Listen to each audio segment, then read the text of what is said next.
jud literal.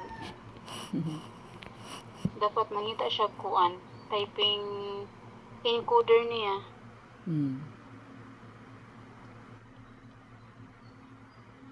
Hydrocodone, acetaminophen, 5 to 3 to 5, okay.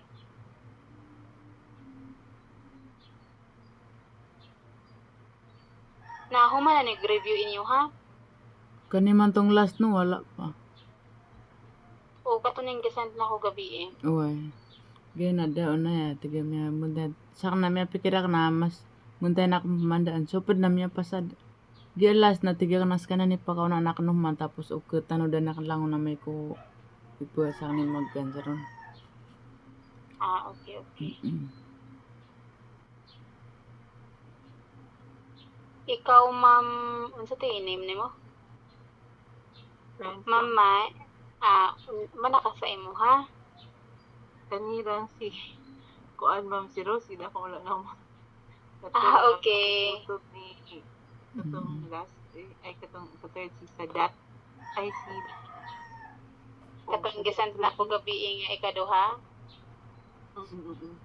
Kaya grabe po nilang mga name, oy. Stranger kayo. Stranger. Lisod kaayo i-pronounce dili mabasa pud nila oy. Sud kayo. Maong di ta pasalig sa mata-mata dapat kapipis jud.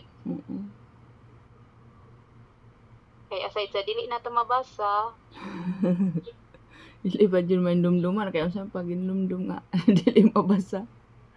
sakto-sakto. Nako.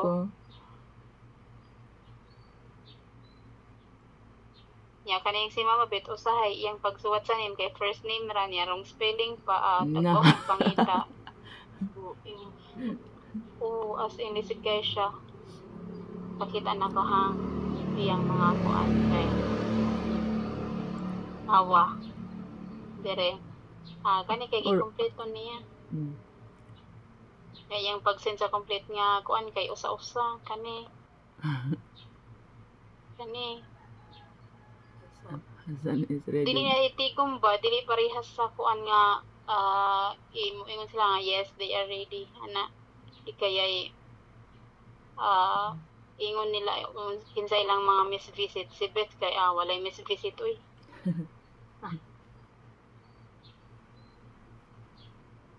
Pero naisad si Beth kay approachable kay siya. Like bisag asa siya, pwede nimo tawagan, pwede nimo i-chat. Maunay pinakanindot ni Beth. Nya ang uban kay dili man sila patawag. Kanang si Paul, katong lalaki nga NP, di siya patawag uy masuko. So magulat na lang Kanang gid si siya Beth kay reply. mo chat niya, mag-wait yun sa iyang reply niya.